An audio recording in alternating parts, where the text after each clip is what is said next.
Saviez-vous que Dieu a promis à Israël un territoire bien plus vaste que celui qu'il a actuellement?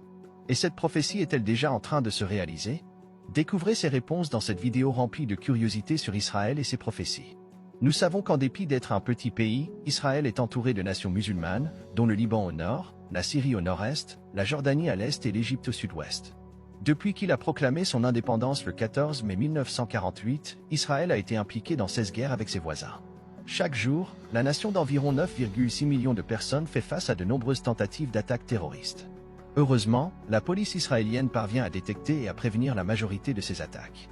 Cependant, la complexité des voisins d'Israël est évidente, car il est considéré comme la seule démocratie au Moyen-Orient, entouré de pays qui aspirent à le voir jeter dans la mer Méditerranée. Le conflit entre juifs et musulmans au sujet de la propriété de la terre est bien connu, mais le texte se demande si Israël ne contrôle qu'une fraction de la terre promise dans la Bible. Dans cet épisode, l'analyse se concentre sur une promesse spéciale faite à Israël par Dieu, explorant les implications géographiques si Israël revendiquait cette terre. Il est à noter que, en termes de taille, les États-Unis sont environ 448 fois plus grands qu'Israël. Alors qu'Israël couvre environ 21 937 km², les États-Unis ont environ 9 833 517 km², ce qui les rend 4 472 fois plus grands qu'Israël. La promesse divine souligne que la nation d'Israël possédera des terres du fleuve Nil jusqu'à l'Euphrate, représentant un territoire d'environ 2 387 669 km², équivalent au territoire du Kazakhstan. L'épisode remonte à la promesse spéciale faite à Abraham dans la Genèse, mentionnant l'alliance faite avec lui par Dieu, promettant à sa descendance la terre qui s'étend du fleuve d'Égypte à l'Euphrate. Les fleuves Nil et Euphrate sont cruciaux pour comprendre l'histoire d'Israël, car c'est à l'embouchure de l'Euphrate que l'histoire d'Israël commence, dans la ville asiatique dure. Abraham commence son voyage de la ville dure à la terre promise environ 3000 ans avant Jésus-Christ, la terre qui constitue maintenant l'État d'Israël. Le chêne de Morée à Sichem devient un repère important dans le récit, habité à l'époque par les Cananéens. Ce détail est pertinent car en 1948, bien que la terre ne soit pas un désert inhabité, Dieu promet à Abraham la possession de cette terre.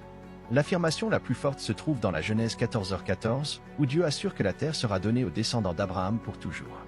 Cette promesse est réitérée pour Isaac et, par la suite, pour Jacob, soulignant la continuité à travers les générations. Le texte souligne que la promesse de la terre est spécifiquement pour les descendants spirituels d'Abraham, d'Isaac et de Jacob, excluant d'autres fils comme Ismaël. Le symbolisme est évident lorsque naît Isaac, et Ismaël et sa mère doivent quitter les tentes d'Abraham, indiquant que la promesse ne continuera que par Isaac et ses descendants. Même avant la naissance, Dieu prévoyait déjà que Jacob serait le choisi et que le fils cadet, Jacob, recevrait les bienfaits de la promesse faite à son grand-père Abraham.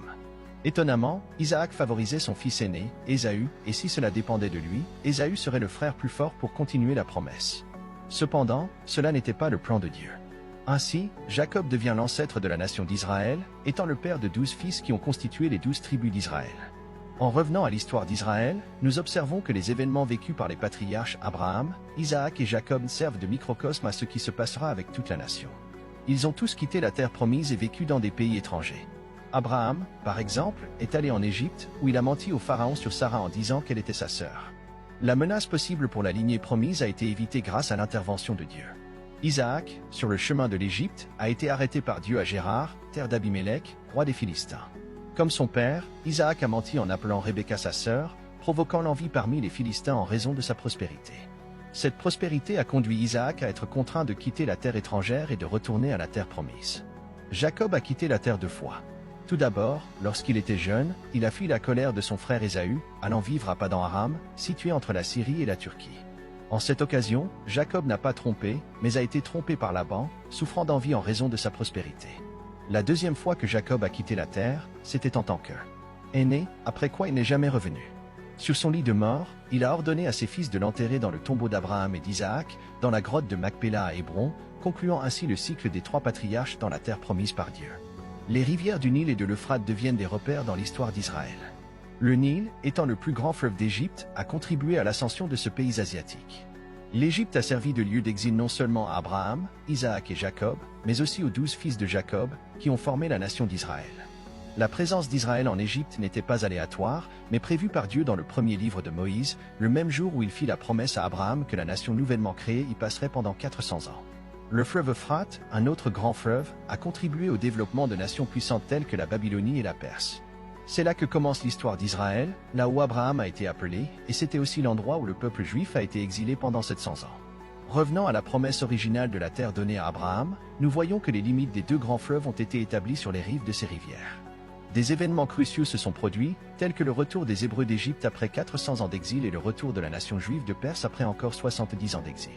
Si nous interprétons littéralement la promesse faite à Abraham, Israël est promis une terre beaucoup plus grande que celle qu'il possède actuellement, couvrant 2 387 669 km² du Nil à l'Euphrate. Certaines personnes soutiennent que la promesse a été accomplie du temps de Salomon. Cependant, Salomon n'est jamais allé aussi loin que le Nil dans ses conquêtes territoriales, et son royaume a été rapidement divisé et diminué. D'autres suggèrent que la promesse ne s'applique plus, mais cette vision fait face à des défis, car Dieu a promis une alliance éternelle, perdurant à jamais, pas seulement pendant le bref règne de Salomon. Par conséquent, le fait qu'Israël ait occupé la terre à un moment précis de l'histoire n'annule pas la promesse continue faite à Abraham, Isaac et Jacob. De plus, il est valide de reconnaître que le Nouveau Testament identifie les chrétiens comme des descendants spirituels d'Abraham. Cependant, comme mentionné précédemment, Abraham a eu plusieurs descendants, et la promesse de la terre a été spécifiquement transmise à Isaac, puis à Jacob. Le Nouveau Testament ne qualifie pas les chrétiens de descendants spirituels de Jacob, il est crucial de se rappeler que ce sont les descendants de Jacob qui constituent la nation d'Israël. Dieu, comme nous le savons, a étendu sa grâce à Agar et Ismaël, leur accordant une promesse distincte. Ainsi, bien que les chrétiens puissent partager certaines bénédictions en raison de l'héritage spirituel acquis par la foi, cela ne les transforme pas en nouvel Israël. Israël reste Israël, et les chrétiens sont identifiés comme chrétiens. Bien sûr, les descendants de Jacob peuvent accepter le Christ et devenir chrétiens, mais les chrétiens, à moins d'être des descendants de Jacob, ne peuvent pas s'identifier comme Israël. Cette distinction est claire, même si elle peut parfois générer de la confusion. Il serait peut-être utile d'explorer ce sujet dans un épisode spécifique à l'avenir. En résumé, Israël n'occupe pas complètement la terre promise par Dieu. L'état actuel d'Israël ne représente qu'une fraction du territoire promis à Abraham, Isaac et Jacob.